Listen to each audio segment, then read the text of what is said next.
ஆமா இப்போ நம்ம உட்கட்சி கேள்விப்பட்டிருப்போம். பூசல் வந்து ரொம்ப ரொம்ப ரொம்ப போயிட்டு அதிகமாயிடுச்சு. இருக்கு. ஆமா. ராமதாஸ் அவர்களுக்கும் திரு அன்புமணி அவர்களுக்குமான உட்கட்சி பூசல் மிகப்பெரிய அளவில் பெரிதாக வந்துட்டு இருக்கு.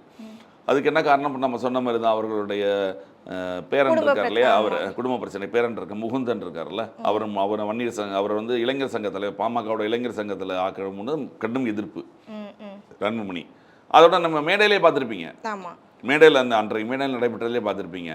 அன்புமணி அவர்கள் வந்து ஒரு ஓரத்திலே இருந்தார். ராமதாஸ் அவர்கள் வந்து 2 பேரும் முகம் கொடுத்து பேசிக்கல, நம்மளே பார்த்தோம். ஆமா. இந்த மாற்று செயல்கள் ரொம்ப அதிகமாகி இப்போ கடைசியில் என்னென்னா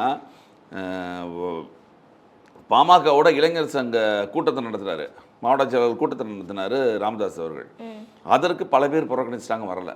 இப்போ அன்புமணி அவர்களோட ஆதரவாளர்கள்னு ஒரு பக்கம், ராமதாஸ் அவர்களுடைய ஆதரவாளர்கள்னு ஒரு பக்கம், அந்த மாதிரி கட்சி பிரிஞ்சு நிற்குது. எல்லாருக்கும் வந்து 2 பேரும் ஒன்றாகணும் அப்படின்றது தான் விருப்பம். எல்லாருமே சொல்லியிருக்காங்க. எல்லாருமே விருப்பமாக தான். ஜி.கே. மணி கூட சொல்லியிருப்பாரு, ஆமா.